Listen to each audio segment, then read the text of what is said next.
Muy bien.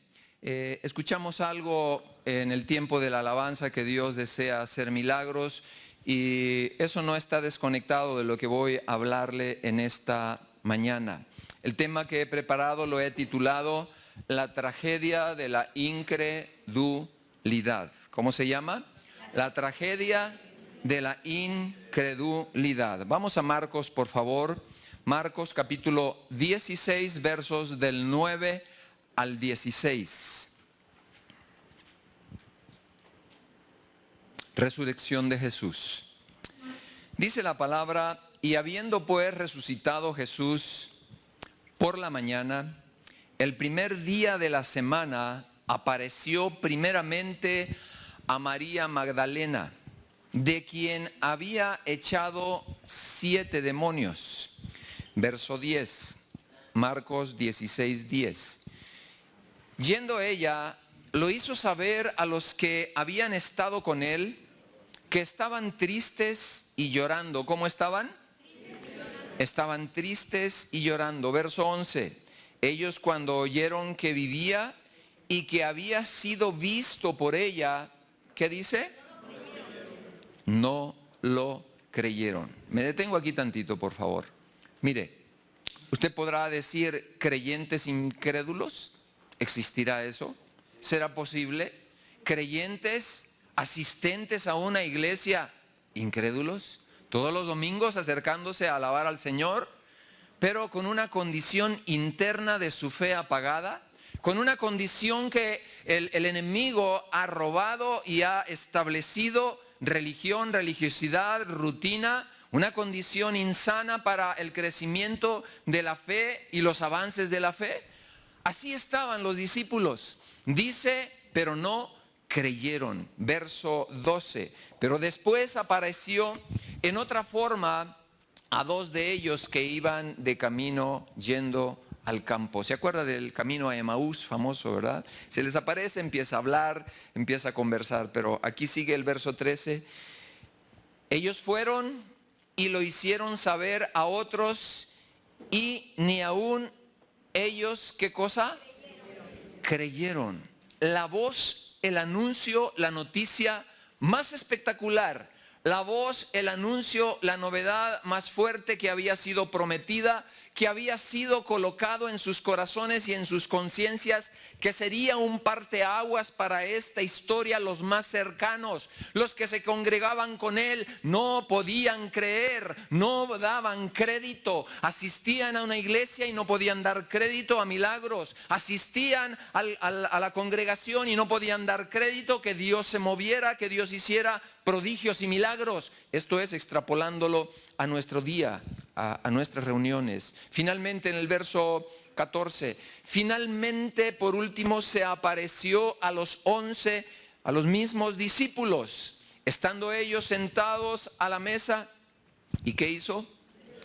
Les reprochó una sola cosa, porque sabes, la incredulidad puede acabar con tu vida, puede acabar con tu familia, puede acabar con los planes de Dios para ti y para el plan que Él ha tenido. Dice, y les reprochó su incredulidad y la dureza de su corazón, porque no habían ¿qué?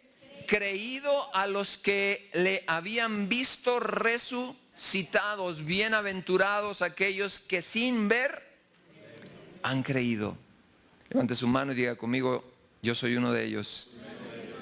Bienaventurado, no estuviste en la resurrección de Jesús, pero sabes, el Señor colocó una semilla para que tú fueras un creyente, no un incrédulo. Y el día o el momento exacto cuando el Señor te llama para que abraces la fe en Jesucristo, tú estuviste totalmente dispuesto, tú estuviste totalmente dispuesta para decirle: Jesús, sí, yo voy contigo. Sí, Señor, quiero caminar el resto de mi vida creyendo tu palabra y caminando con ella. Dice ahí, por tanto, en el 15 les dijo: id por todo el mundo y predicad el evangelio a toda criatura. Y vuelve a reafirmar en el verso 16 condiciones indispensables de su predicación, condiciones indispensables de este púlpito que tienen que salir para tocar tu corazón. Y dice el que creyere, diga conmigo, yo soy uno de ellos. El que creyere, el que no sea incrédulo, el que no sea religioso para tomar la vida de fe como una tradición, venir, irse, sentarse y abrazar la pasividad. Dios dice, el que creyere y fuere bautizado será salvo, mas el que no creyere ya ha sido condenado.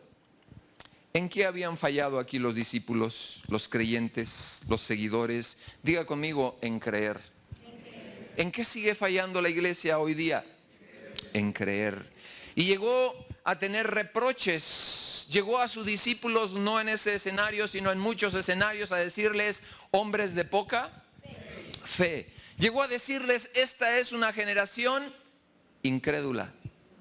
Generación incrédula, una generación con poca fe, porque sabía que de ellos dependía, de ello depende hoy día tu alcance, tu vida y tus planes. Hoy te quiero hablar de un enemigo silencioso llamado incredulidad. Muchas veces los domingos tenemos aquí gente incrédula y en todas las iglesias, creyentes sentados con incredulidad, que todo lo filtran sobre la razón, que todo lo filtran sobre el juicio, que todo lo filtran sobre lo natural. Esta casa tiene que ser una casa conocida sobre lo sobrenatural. ¿Depende de quién? De usted. Depende de mí. Depende de mí enseñarle, depende de mí provocarle a que usted no viva contento con su estilo de vida pasivo, religioso, llegar, venir, irse, medio levantar las manos porque no tiene fuerza o no tiene la convicción de adorar a un Dios vivo y verdadero que ha preparado cosas especiales en el cielo, pero también aquí en la tierra. Así que el espíritu de incredulidad, quiero decirle que no hay que ser muy observador para darse cuenta que en este mundo abundan las tragedias. Tan solo con que usted prenda su televisor, abra el internet, se va a dar cuenta que los noticieros están llenos de eventos trágicos. Me impresionó y me puso la piel así de chinita, como dicen, de una madre que descuartiza a su bebé en esta semana. Uno dice, ¿dónde estamos viviendo? ¿Qué está pasando? Una madre descuartizando a su bebé. ¡Wow! ¡Wow! ¡Qué doloroso! ¡Qué fuerte! ¡Qué increíble! Así que no hay mucho a dónde voltear y veremos que hay noticias y cosas trágicas, como si todo se confabulara para que nos olvidáramos de que pasan cosas buenas. ¿Y cuántos de ustedes saben que no todas las noticias importantes salen a la luz? Muchas noticias que deberían de salir no salen. ¿Por qué? Porque las noticias están filtradas, ¿verdad? Así que hay muchas tragedias que suceden, mis amados hermanos, y yo quiero decirle que la tragedia de enormes proporciones que se lleva más gente al infierno es la incredulidad. Nunca hemos considerado la incredulidad como una tragedia en tu vida personal. Nunca hemos considerado la tragedia en tu vida familiar como la incredulidad, porque no lo abrazaste, porque no lo creíste, porque fueron más fuertes las condiciones de salud, las condiciones adversas, que era más fácil no creer. Era más fácil y es mucho más fácil no abrazar la fe cuando las cosas van muy mal.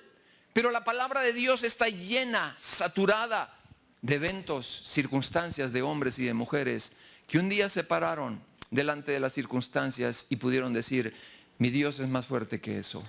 Mi Dios es más poderoso que eso. Cantábamos un canto hace un momento donde Él es fuerte, donde Él sana, donde Él salva, donde Él restaura, donde Él trae nuevas perspectivas, donde Él trae nuevas oportunidades para sus hijos, para su pueblo. Así que nosotros tenemos que levantarnos. Mis amados hermanos, mucha gente no considera la incredulidad una tragedia. Es más, este mundo considera la incredulidad como un evento de progreso, como una cualidad y una virtud que a la gente le hace vivir con una mente abierta, con una mente más evolucionada, sin reconocer que la tragedia más grande en su vida será no creer.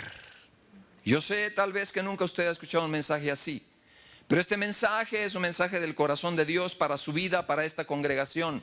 Nosotros tenemos que renunciar cada día a vivir en la incredulidad y a vivir en la pasividad y a vivir en una condición de conformismo en las cosas espirituales, en la vida familiar, en la vida profesional, en cualquier área de su vida. Porque Jesús vino a revolucionar su tiempo trayendo la fe. Así que mucha gente dice que la incredulidad nos libera y nos permite afrontar la vida con una mente más abierta y sin prejuicios. Lo cierto es que nunca ha habido ni habrá ninguna guerra, ninguna hambruna, ningún crack económico mundial, ningún desastre natural que haya cobrado y siga cobrando y causando más destrucción que la incredulidad y siga mandando más gente a un lugar de tormento, a un lugar de dolor, de sufrimiento en la tierra. Así que la incredulidad sigue llevando a miles de personas a un lugar del infierno, a un lugar de tormento. Porque mire, muere el justo y así es trasladado. En segundos es trasladado al paraíso. Muere un impío y déjeme decirle que después de unos cuantos segundos de la gente muerta no hay ningún ateo. No habrá ningún ateo después de muerto. ¿Por qué? En segundos aparece el escenario de lo velado y de lo encubierto por el enemigo en las almas aquí en la tierra, donde el ser humano dice, no hay más Dios, no hay más nada después de la vida, no hay más nada después de los 80, de los 90 años. Pero así el hombre rico, una vez que muere, se encuentra uno con un escenario muy poco común y muy poco hablado aquí en la tierra. Encontramos a un muerto preocupado por los parientes vivos. Wow, un muerto preocupado por sus parientes vivos. Eso tiene que golpear nuestro corazón, eso tiene que golpear nuestra conciencia y decir sí, Jesús, tú eres la verdad. Tú eres la provisión que necesita, que requiere mi alma, mi familia. Tú eres quien trajo la fe, la verdad, la vida que necesitamos abrazar, no solo para ser libres de una muerte en tormento, sino para encontrar el propósito que tú tienes conmigo aquí en la tierra.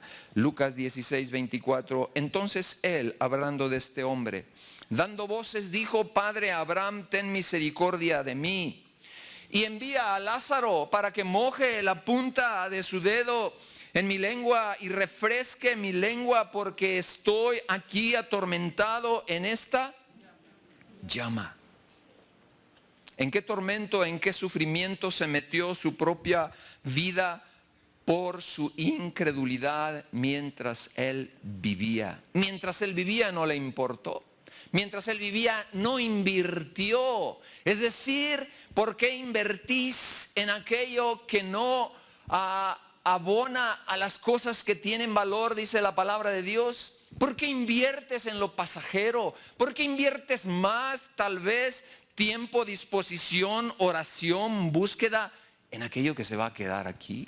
¿Por qué no inviertes en aquello que a vida eterna abona? Que a vida eterna, a galardones, a servicio de Dios, abona para el día que estemos con Él. La incredulidad es la peor tragedia del hombre y la fe en Él, bien aplicada en Cristo, la mayor bendición que el ser humano puede encontrar en la tierra. ¿Se lo repito? La incredulidad es la peor tragedia que el ser humano puede alcanzar. Y la fe es la mayor bendición que en esta tierra el ser humano puede aspirar en todos los ámbitos de su vida. En todos los ámbitos de su vida. ¿Por qué? Porque mucha gente se aparta de la fe porque quiere ir tras las cosas. Y Dios dice: eso ya te lo tengo resuelto. ¿No has leído que si buscas mi reino, que si buscas las cosas de arriba, crees que yo no conozco la naturaleza del corazón del hombre apegado a esas cosas? Yo lo conozco y lo tengo resuelto. Busca primeramente el reino de Dios y su justicia, y todas, absolutamente, ¿qué? Todas las cosas, todo tu bienestar, todo tu progreso, todos los planes, todos los anhelos, todas las cosas, yo en su tiempo las iré acercando para el cumplimiento en tu vida, en tu familia. ¿No le da gusto que Dios es más inteligente que nosotros? Que Él tiene todas las cosas en sus manos, que Él tiene contempladas todas las cosas, y aún con todo y eso llegamos al reino de Dios con un gran fervor en los primeros tiempos, como esa famosa frase, ¿verdad? Estás en tu primer amor, pero tardas más en llegar a una iglesia donde los hermanitos, que ya se les fue el primero, el segundo, el tercero y el cuarto amor, te van a enfriar. Paradójico, sucede, no aquí, pero en otras iglesias. Qué increíble, cristianos incrédulos. Qué increíble, creyentes revestidos de religión, tal vez de un lugar donde asisten, pero la vida se esfumó hace mucho tiempo. Así como se esfuma el amor en una relación conyugal y la gente solo se tolera, así hay creyentes llegando a las iglesias hoy día en diferentes lugares del mundo, no solo de este país ni de esta ciudad. Pero el plan de Dios es que nosotros tengamos un despertar, es que nosotros abramos el corazón. Así que la incredulidad distorsiona seriamente la capacidad del ser humano para alcanzar los propósitos más altos por los cuales él o ella fueron creados. La incredulidad lleva al hombre a separarse de Dios, que es la fuente de todo bien. Por eso le digo que es una tragedia. Es una tragedia. Si la incredulidad a usted lo va a separar de todo el bien que representa Dios, eso es sumamente trágico.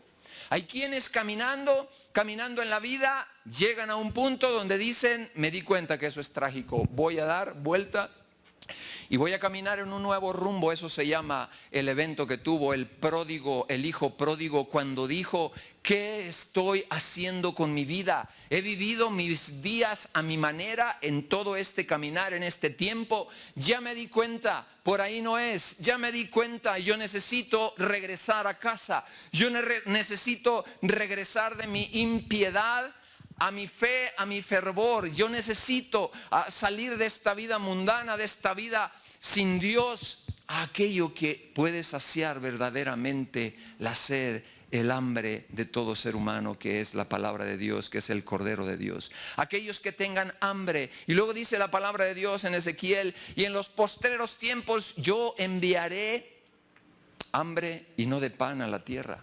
Estamos viviendo esos tiempos y esta palabra es para ti.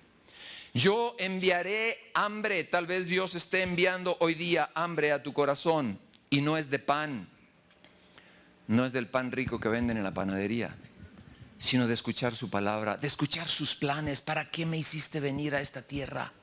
¿Para qué estoy? ¿Cómo voy a invertir los años aquí en mi vida?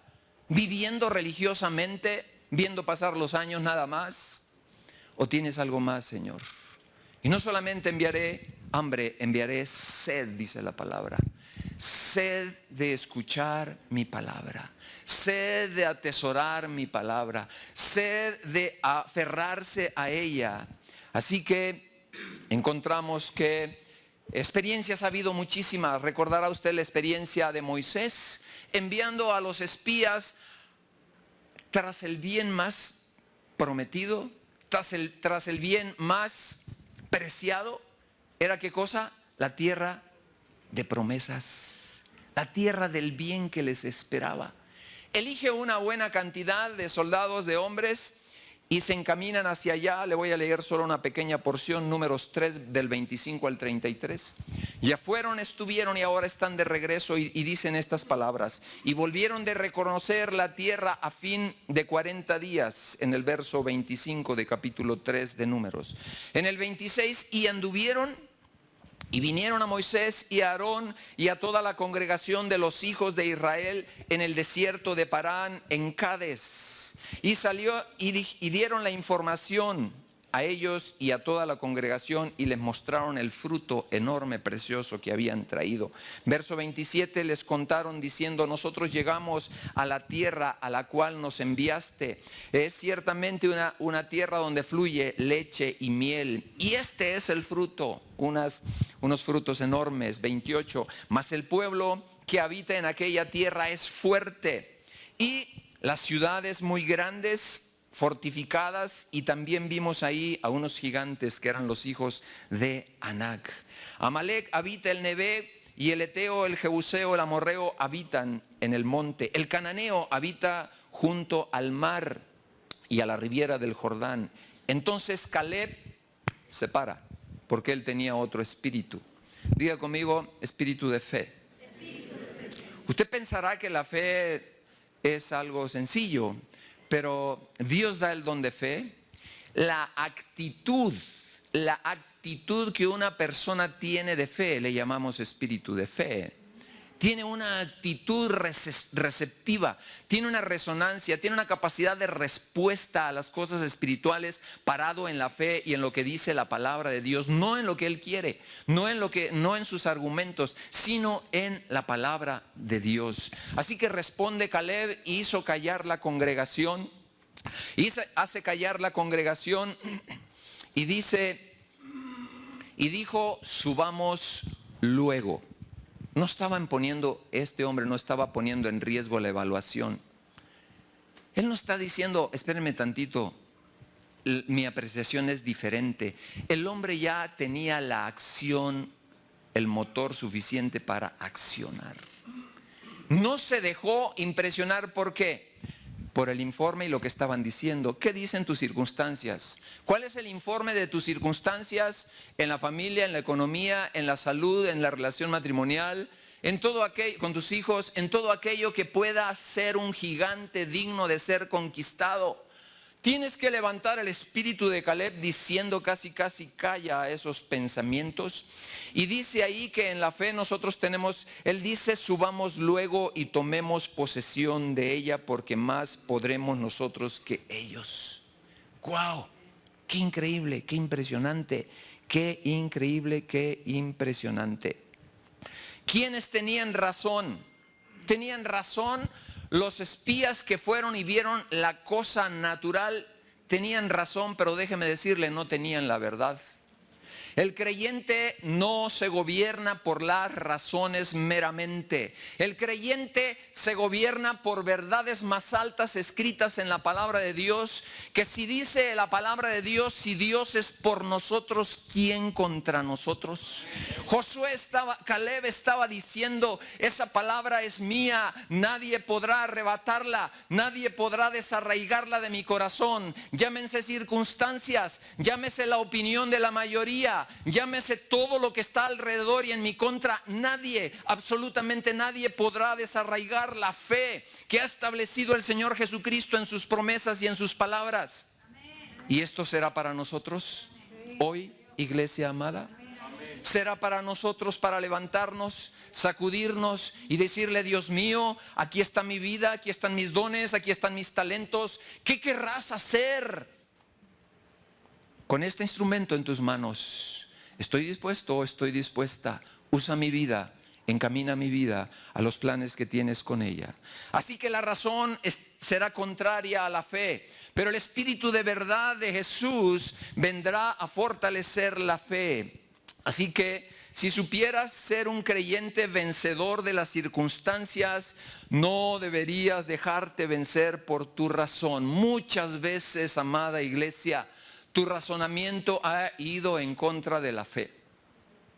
Y tal vez tú te has encontrado, tal vez tú te has descubierto a sí mismo, a sí misma, que tus razonamientos te están alejando de las posibilidades que Dios quisiera aperturar en una circunstancia, en una nueva dirección, en un nuevo rumbo. Dios queriendo aperturar y llevarte a nuevas dimensiones, pero tu razón te cierra, tu razón te jala, tu razón te inclina, tu razón te detiene en una actitud incrédula delante de Dios. Subamos y tomamos posesión de ella, es la promesa hablada en su palabra para ti en esta tarde, para tus hijos, para tu matrimonio. Pastor, ¿cómo tomamos posesión de ello? Nosotros tomamos posesión de ello en el terreno espiritual.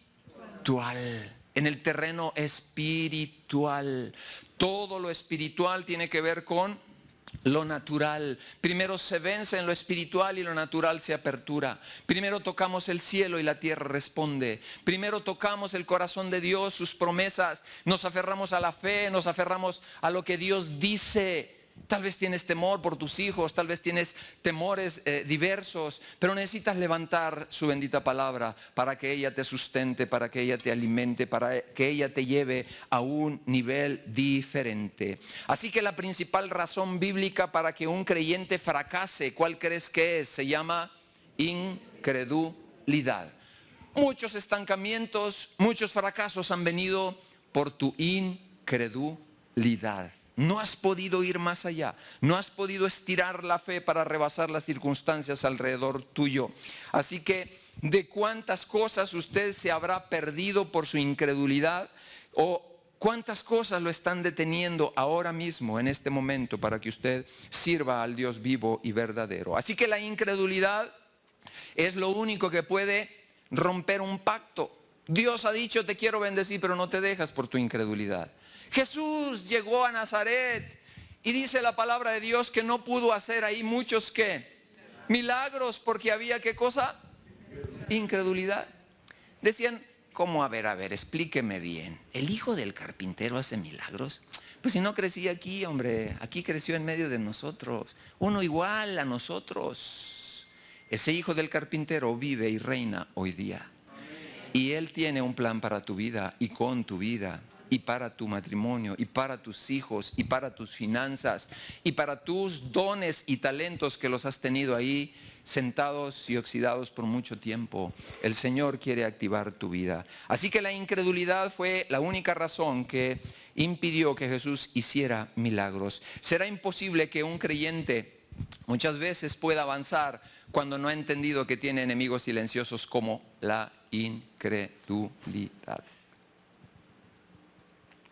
¿Cuándo va a venir la prueba para tu fe? ¿En medio de una amenaza, de una tentación o de una prueba que tienes que superar? Ahí tendrás la opción de darle toda la autoridad emocional para que esa prueba te domine y acabe con tu fe. Pero tendrás toda la autoridad para pararte y decir, en mi Dios confío. Él suplirá conforme a sus riquezas en gloria todas las cosas que nos falten. Mi Dios pues suplirá todo lo que nos falte conforme a sus riquezas en gloria. Y esto tiene que ver lo que te falte para resolver tu asunto conyugal, lo que falte para resolver tu relación con tus hijos, lo que falte para tener sabiduría en tu empresa, en tu trabajo, en tu profesión. Todo, absolutamente todo lo que te falta, Dios lo tiene en sus manos y está esperando un corazón lleno ¿de qué? De fe. Un corazón lleno de fe, un corazón alineado con lo que Él dice para tu vida y para los planes que Él tiene contigo.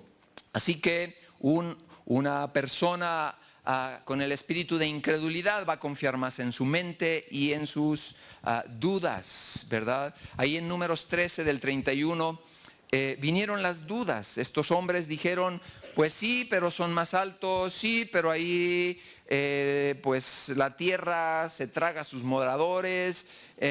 Una persona con incredulidad se va a olvidar de las batallas y victorias tenidas con el Señor. Por eso usted y yo debemos de llevar un récord. Cada que Dios se manifestó, haga una anotación en el librito, en el cuadernito. Si Dios lleva libros, usted y yo podemos llevar también aquí registros. Y cuando venga el enemigo, usted le va a decir, mírele ahí, mírele ahí. Ya está apuntado, ya le apunté. Cuando tuve aquella gran necesidad y Dios se manifestó. Cuando mi hijo, mi hija, así asado, Dios obró. ¿No le da gusto que podamos tener un registro de cosas de ese tipo? Puedo hablar mucho de la incredulidad, pero quiero hablar mejor de la fe, porque si no lo voy a contagiar. Había escrito mucho de la incredulidad, pero creo que no debo de hablar de ella. Bueno, quiero hablarle de la fe para lo que muchas veces Dios quiere hacer en medio nuestro, aquí, con usted y conmigo. Los pastores tenemos que llevar y activar la congregación y moverla en lo espiritual. ¿Por qué? Porque usted aquí es una herramienta de mucho, mucho valor en las manos de Dios. La sanidad, los dones, los talentos son para que puedan operar dentro nuestro. ¿Cuántos de ustedes han visto a alguien verdaderamente sanar de una enfermedad? Que usted dice, yo lo vi, a mí no me lo cuentan. Y tampoco fue truco, fue real. Fue algo que mis ojos vieron. ¿Sabes que Dios te quiere usar para sanidades, para milagros? ¿Lo puedes creer eso? Usted podría decir, no, eso es solo para los pastores, o solo para... No. Y esta tarde yo quiero habilitarte un poco tu corazón, tu alma, para que en primer lugar hayas recibido lo que ya te mencioné de parte de Dios, del espíritu de incredulidad, de pasividad, de religión, de religiosidad, de pasividad, porque eso, el enemigo está feliz. El enemigo no le importa si usted viene aquí cada 8 días, se sienta y se va. Y no hace más nada. Y así puede pasar muchos años. Pero el plan de Dios es que Él desea activar su fe dentro y fuera. Dentro y fuera. Vamos a ver un pequeño video, pero antes te voy a comentar algunas otras cosas. Dice Marcos 16:8. Tomarán en sus manos serpientes y si vivieren cosa mortífera no les hará daño. Y sobre los enfermos impondrán sus manos y ellos ¿qué? Sanarán. Sanarán. ¿Has orado alguna vez y la persona no sanó? Muchas veces. Luego Juan 14:2 dice, de cierto os digo. ¿Puedes ponerme esos textos por favor, Checo? Juan 14:12. Esa es una palabra muy fuerte que muchas veces la menospreciamos porque pensamos que no es para nosotros. Juan 14:12. Dice, de cierto os digo, el que piensa en mí, no, el que cree en mí, las obras que yo hago, él las hará también, y aunque mayores hará, porque yo voy, ¿dónde? Yo voy al Padre. Hay un texto que dice que el poder que levantó a Cristo de los muertos opera en nosotros, opera en nuestras vidas. Y nosotros tenemos que creer que el poder de Dios está disponible para operar, pero va a operar solo en aquellos que creen. ¿Usted cree que el poder de Dios puede operar en usted para sanidad de otros? Para dar una palabra de ánimo, para dar una palabra de aliento, para tener discernimiento y tal vez dar un consejo venido de parte de Dios al corazón de alguien. Muy bien, vamos a ver un video de un hombre joven. Es una instrucción muy elemental y básica sobre la sanidad física. Y quisiera que pusiera atención, por favor, y que usted esté en la frecuencia de que Dios puede usarlo para la sanidad divina. ¿Cuántos creen que pueden ser usados en sanidad divina? Yo quiero ver manos. Ok, bueno. La primera cosa es que usted tiene que creerlo, estar convencido, persuadido de esto. ¿Estamos listos para proyectarlo? Hola, Sid Roth aquí. Bienvenido a mi mundo, que es naturalmente sobrenatural. Mi invitado fue, hace 5 años, de 0 milagros a más de 3,000 milagros. Tiene reuniones donde el 100% de las personas son sanadas. De hecho, acaba de volver de, creo, 5 reuniones seguidas donde el 100% sanó. Él dice, y yo le creo, que se sorprende cuando las personas no sanan. Es normal. Él quiere hacerte normal. ¿Estás listo?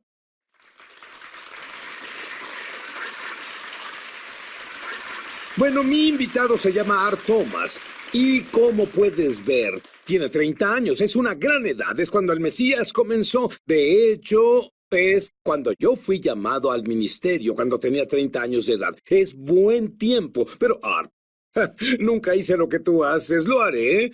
pero nunca hice lo que haces. Acabas de volver de Uganda. Ahora háblame de las reuniones. ¿Cuántas tuviste donde todos fueron sanados? De las 10 reuniones que tuvimos, en 5 de ellas vimos un 100% de resultados. ¿Sabes algo? Cuando hablo con él, veo que cree que esto es normal. ¿Sabes que eso no es normal, Art? Ahora lo es, ahora lo es. ¿Tú crees que todos los que nos ven pueden hacer lo que tú haces o solo tú tienes un don especial? No. Jesús dijo en Marcos 16, estas señales acompañarán a los que creen. Es lo único para calificar. No dice si tienes tantos años, si tienes credenciales, si tienes suficiente experiencia o frutos del Espíritu. Dijo si crees. Y tenemos a personas en muchas de esas reuniones. Tengo a alguien que acaba de ser salvado. En general tomo a uno de los niños. Acaban de invitar a Jesús a su corazón. Vienen y le muestran a todos cómo ministrar sanidad. Sí. ¿En verdad son sanados? Siempre funciona. ¿Siempre? Me gusta siempre.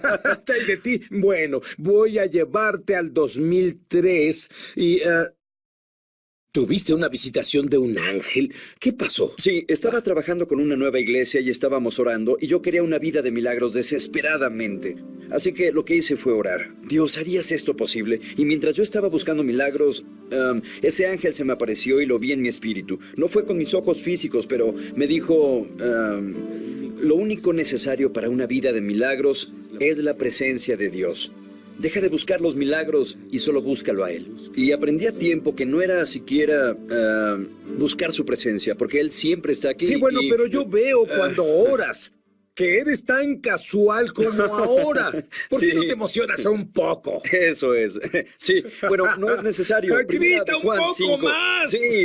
Primera de Juan dice, la unción que recibiste mora en ti. No dice que mora en ti si tienes el pensamiento correcto o si gritas fuerte. Él está contigo todo el tiempo y vive en ti. Solo estoy con los pies en la tierra porque Jesús es así. De hecho, es todo lo que hizo. Vino del cielo a la tierra para ser como nosotros. De acuerdo.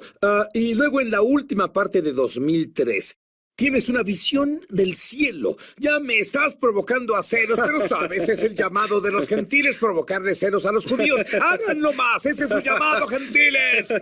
Sí, estábamos en una reunión de oración de hombres con un pequeño grupo del que era parte. Y al estar orando, lo mejor que puedo llamarlo es un trance, como el que Pedro tuvo cuando estaba viendo que los gentiles serían salvados. Y durante ese tiempo era como si estuviera caminando en el bosque. Había unos bosques hermosos que nunca antes había visto. Todo era frondoso y verde. Y aunque era un follaje espeso de hojas sobre mi cabeza, todo era brillante y vibrante. Y luego me di cuenta de que Jesús iba caminando a mi lado. Y me llevó sobre la base de ese árbol y quitó el césped como si estuviera recién puesto. Pasó los dedos por esa tierra rica y dijo, mira, todo en el reino de mi Padre está lleno de vida. Y yo dije, ¿a qué te refieres? ¿El suelo está vivo? Él dijo, no dije que está vivo, dije que está lleno de vida. Todo en el reino de mi Padre está lleno de vida. De hecho, como ciudadano de este reino, tú también estás lleno de vida. Eres portador de vida y estás lleno de ella. Y me di cuenta de que en Juan 5 Jesús dijo, así como el Padre levanta a los muertos y les da vida, así el Hijo da vida a quien Él elige. Y solía creer que ese verso era solo sobre Jesús, pero me di cuenta de que justo detrás de él decía que el Hijo no hace nada solo, él solo hace lo que ve al Padre hacer, que también es cierto para mí. No puedo hacer nada por mí mismo, solo puedo hacer lo que Él hace. Por eso eres casi como un observador que lees lo que Dios hace en la Biblia y tú haces lo que Él hace. Si Él lo dice, es cierto. Es imposible que Dios mienta. Te diré algo. Tú tienes fe como de niño. Alguien te había dicho eso. Nunca crezcas. Te creo. De acuerdo, te lo ordeno. Nunca crezcas. Está bien. Sí. ¿Viste un video con Todd White? Vi un video en YouTube. Vi a Todd White ahí y dijo, Marcos 16, verso 17 y 18, dice, estas señales acompañarán a los que creen y las enlista. Y dijo, eso significa que si esas señales no te acompañan, debe haber algo malo con tu creencia. Yo era un joven pastor, tenía credenciales en una denominación pentecostal. Estoy seguro de que mis creencias son perfectas, ¿no? No puedes decirme que mis creencias están mal, eso me molestó en realidad. Y para desacreditar a Todd comencé a investigar. Hice a un lado todos los libros que había leído y los podcasts que había escuchado. Por 3 meses estudié solo los 4 evangelios, el libro de Hechos, y personas que estaban haciendo o habían hecho cosas como John Lake, Smith Wigglesworth y aún los contemporáneos. Y cuando vi el rasgo común entre todos ellos, que era que todos creían que siempre era la voluntad de Dios sanar, y ellos creían que Jesús pagó el precio de ello con su propia sangre, no pagaría por algo que no quería. Eso es lo que me lanzó al borde, y decidí, muy bien, creo esto, voy a hacerlo. Primer milagro. Sí. Háblame de él. Bueno, llegué a esa conclusión 3 meses después. Me levanté en el grupo de jóvenes y prediqué. Dios quiere sanar y quiere usarte. Y aún no había impuesto manos sobre nadie que sanara, pero prediqué con denuedo. Y esos chicos se dividieron en grupos y ellos imponían manos unos a otros y ministraban sanidad. Yo me quedé atrás porque aún no creía en realidad que Dios iba a usarme, aunque había predicado con tal denuedo. Y había un interno en nuestra iglesia llamado Josh que tenía una infección en el oído y unos chicos de secundaria oraron por él. Y vino a mí y dijo, pastor, me siento muy mal. Ellos oraron por mí y nada pasó. ¿Qué debo hacer? Según vi en YouTube, dije, diles que te ministren de nuevo. No sabía nada. Así que volvió, ellos le impusieron manos de nuevo y esta vez los chicos de secundaria vinieron a mí. Pastor, ya intentamos todo, ¿qué hacemos? Y de nuevo, no pensé que pudiera hacer nada. Solo intentaba ser un pastor de jóvenes listo que pensó en algo que no habían hecho. Así que dije, ¿qué hicieron? Le impusimos manos y dijimos que sanara en el nombre de Jesús. Oramos por él, le pedimos a Dios que lo hiciera y nada funcionó. Dije, ¿no intentaron esto? Caminé hacia él y metí mi dedo en su oído. Y dije, ábrete, como broma. Y el interno dijo, ¡ay, por Dios, eso funcionó! Y claro que dije lo mismo. Estaba más sorprendido que ellos. Lo que aprendí de eso es que no se trata tanto de lo que tú creas, sino de en quién crees. No tengo que sentir lo correcto, pensar lo correcto, decir lo correcto. Solo dejar que Jesús hiciera lo que Muy quisiera. bien. Dice que es tan simple que su hijo de 2 años ora por milagros. Quiero descubrir eso cuando volvamos. Ciertamente, cuando oras por alguien y no sana, y eso pasa, debes estar muy decepcionado. De hecho, es algo de lo que hablo mucho en mi ministerio. El cómo lidiar con el proceso de que al ir creciendo en la fe necesitamos hacer milagros como Jesús. Y eso es una lucha a veces, pero lo que hago es decir, si voy a ver exitosamente una sanidad aquí, no ando por ahí tomando la gloria por ello, le pertenece a Jesús, así que se la doy a Él. Estaría mal de mi parte también sufrir la carga de eso, especialmente cuando las Escrituras me mandan, echa tus cargas sobre Jesús, quien cuida de ti. Mi trabajo no es tomar ni la gloria ni la carga. Todo le pertenece a Jesús. Y a veces las personas no son sanadas, pero esa no es mi carga emocional. Sin embargo, tomo la responsabilidad y voy a Jesús y digo, ¿por qué no pude hacer lo que tú habrías hecho si estuvieras aquí? Y para ser honesto, una cuarta parte de las veces recibo una respuesta. El resto del tiempo me quedo con la duda. Pero esa cuarta parte la pongo en práctica y veo resultados la próxima vez. ¿Sabes qué? Eso suena a la forma en que debemos orar. ¿Qué tal si oras por alguien y muere? Me rompe el corazón. Lo primero que haces... Es peor que eso. Lo primero que haces es pedir la resurrección. Jesús ordenó que resucitaran a los muertos. Mateo 10:8.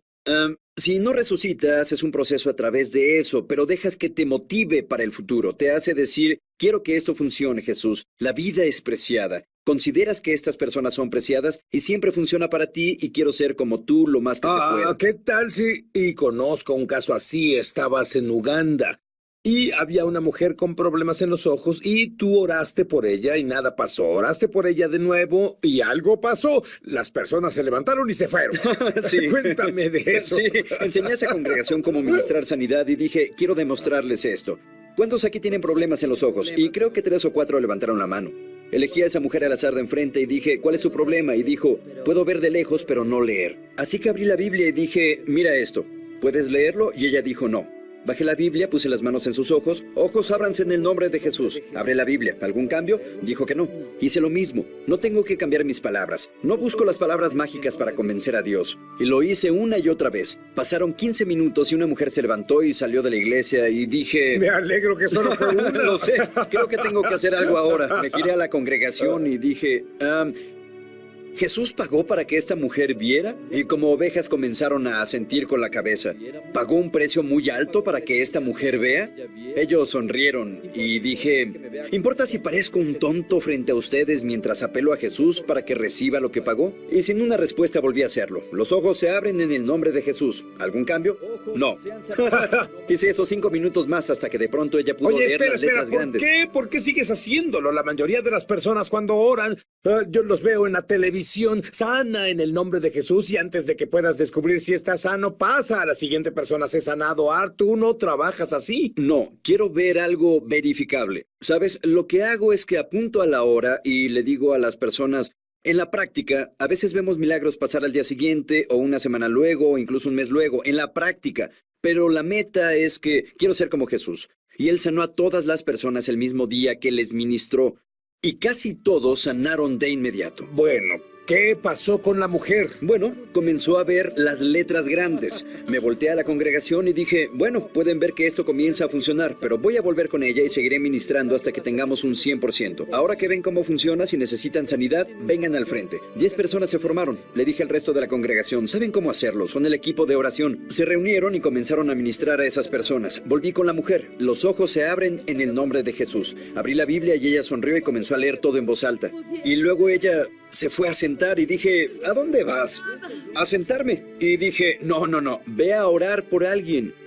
Ella sonrió y encontró a un hombre por el que nadie estaba orando aún. Y él era un anciano completamente ciego. Él fue el primero que sanó de la fila de personas. Los 10 fueron sanados. Yo solo oré por una.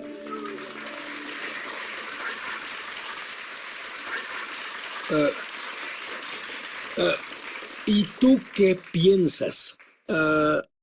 Hasta donde sabes, Dios sí quiere que todos sanen.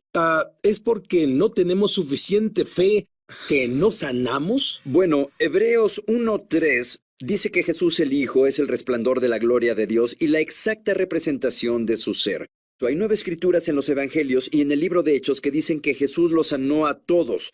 No hay duda al respecto. Nunca hubo una persona que fuera a verlo y dijera, lo siento, mi padre está construyendo tu carácter, o no, aún no. Todas esas cosas con las que nos topamos en nuestra ideología americana de por qué las personas no son sanadas para estar nosotros más cómodos, siempre funcionó para Jesús. La única vez que intentaron ministrar sanidad en el nombre de Jesús y no funcionó fue cuando los discípulos intentaron echar al espíritu del chico epiléptico y Jesús aún podía hacerlo, e hicieron lo que yo hago. Le preguntaron a Jesús, ¿por qué no pudimos hacerlo? Creo que Jesús siempre quiere porque siempre lo hizo, y en segunda es por lo que pagó. Isaías 53 habla sobre la redención. Fue herido por nuestras transgresiones, molido por nuestras iniquidades, el castigo de nuestra paz fue sobre él, por sus llagas fuimos sanados. Jesús pagó por eso, él no pagaría por algo que no quería. Y en ese punto le digo a las personas, puedes contestar la mayoría de tus preguntas sobre la voluntad de Dios para sanar al reemplazar la palabra sanar con perdón. Un pecador podría pedir perdón y él respondería no o aún no. O alguna vez diría, lo siento, estoy construyendo tu carácter con este pecado y cuando tengas esto bien en ti te perdonaré. Eso nunca pasaría. ¿Por qué creemos eso sobre la sanidad cuando Él pagó con la misma sangre por eso? De acuerdo. ¿Qué? Tengo que preguntarte esto. ¿Oraste por mí? Y no he sanado. ¿Es mi falta de fe? No, nunca lo adjudico a la persona. De Entonces, hecho, ¿la falta de fe de quién? lo adjudico a mí, ¿sabes? Tengo fe en mi esposa, confío en ella implícitamente. Pero si ella me dice, salta del techo, te atraparé. No confío en ella porque conozco las limitaciones de mi esposa, pero lo mejor es que Dios no tiene limitaciones. Las únicas limitaciones que tiene están entre nuestros oídos. Creemos que Él no puede hacer lo que pedimos. Y como ministro tomo la responsabilidad, voy al Señor con ello, lo proceso con Él, pero de nuevo no cargo con el peso. Sé que mi salvación es segura, ya se encargó de eso, pero es fe para ese específico asunto. Algo está equivocado. Y muchas veces me despierta lo que es y me corrige como a un hijo. Y ahí vemos los resultados en el futuro. De acuerdo. Cuando volvamos, yo quiero que Art ore por ti. ¿Te gustaría? Sabes, aquí en América, si alguien se vuelve creyente y va a una buena iglesia, Art, el pastor en general dice, siéntate, siéntate. Año tras año, Sí. tras año. Sí.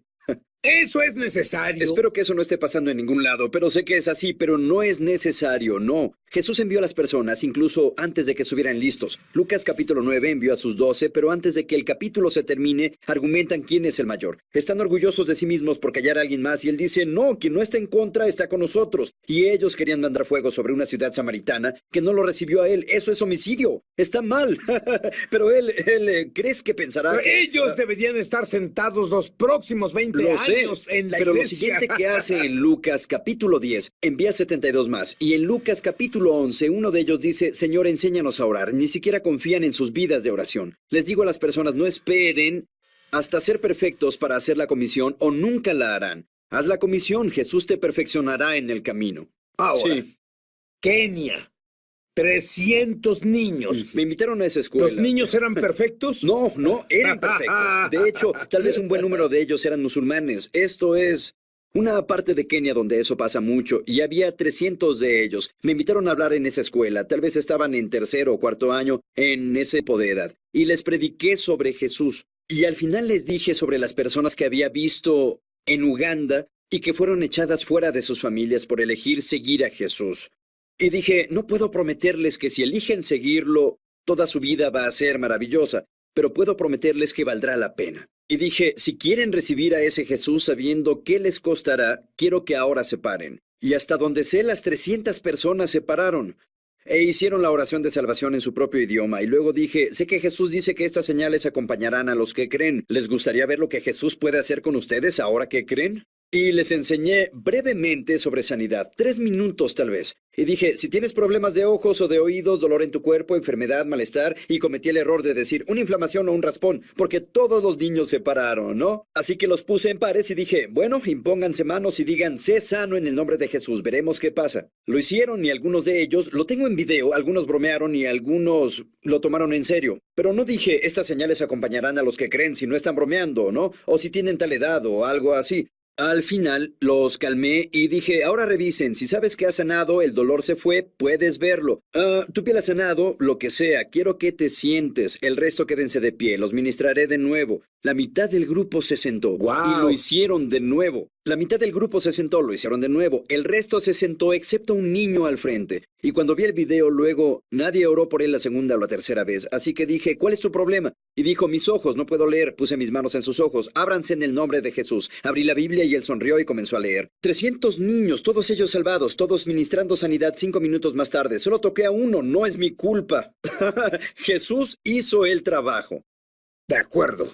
Jesús hace el trabajo ahora. Quiero que lo sepas. Cualquiera con problemas de muñeca, si pueden mover las muñecas, si tienes un problema con la cadera, ponte de pie y camina un poco. Verás que ya no tienes un problema con la cadera. ¿Podrías orar? Por supuesto. Jesús, gracias por los que están viendo ahora, y sé que ya tocaste a algunos mientras estábamos hablando. Así que ahora le hablo a todos los que nos ven. Comiencen a mover algo que no podían mover antes. Intenten hacer algo que no podían. Creo que ya fueron sanados, pero si no, en el nombre de Jesús, ahora les declaro completa sanidad a sus cuerpos. Específicamente siento aquí bajo mi escápula derecha, alguien tiene algo ahí, tal vez es un hueso rotador, y ahora quiero que muevas el brazo. Está sanado en el nombre de Jesús. Y ¿sabes qué? Estoy escuchando que el codo de alguien, no sé, no importa cuál sea el problema, pero si haces lo que Art dijo, comienza a moverlo y la molestia se desvanecerá, ya lo verás. Y también creo que Dios está sanando los dientes. Vi un diente de oro. Alguien está recibiendo un diente de oro. Un consejo que se quedará con nosotros. Dime. Sí, te digo que ministres con la autoridad que Jesús te ha dado. No le pidas a Dios que haga algo que te dijo que hicieras. La mayor parte, toda mi vida no vi resultados. Le estoy pidiendo a Dios que sane a la persona frente a mí. Cuando en Mateo 18 Jesús le ordenó a los 12, ustedes sanen a los enfermos. Lo que dice es una invitación de ser socio con Él y dejar que su amor se mueva a través de ti y haga lo que te comisionó a hacer. ¿Estás listo? Te quiero decir esto. Quiero que te vuelvas como un niño. Quiero que olvides lo que queda detrás y avances al supremo llamamiento que Dios tiene en tu vida. No es un accidente que hayas sido llamado al reino para un tiempo como este. Y es tiempo de que comiences a imponer manos en los enfermos y los veas recuperarse.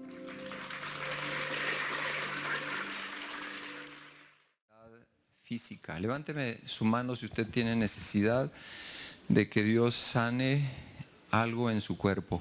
Bien alta, bien alta. Bien alta, bien alta. 2, 3, 4, 5, 6, 7, 8, 9, 10, 11, 12, 13. Muy bien, 14. Vamos a adorar a Dios y luego vamos a ser guiados por el Señor. Él quiere levantar la fe en esta tarde. Él quiere colocar en su alma, en su corazón, que Jesús siempre quiere sanar. Y hay un texto en Romanos que habla acerca del poder de Dios que opera en nosotros. Y ese poder de Dios que opera en nosotros está disponible. Y Él desea en esta tarde que nosotros lo adoremos y creamos por nuevas maneras, en el sentido que no hemos puesto en práctica, de orar por nuestros hermanos. Tan específico como palabras directas: sé sano en el nombre de Jesús. Escuchamos que la clave no está ni en el tipo de oración que usted hace. La clave no está en la entonación, está en creer. Diga conmigo: creer. Está en creer de todo corazón que el Señor desea sanar y que además Él ya pagó el precio por la sanidad divina, por la sanidad en el cuerpo. Entonces vamos a entonar este canto. Uno de los cantos que hablaba acerca de la salud, de la sanidad, que Él es poderoso. No sé qué canto era, pero hablaba acerca del poder de Dios. Vamos a cantarlo, por favor. Gracias, Jesús.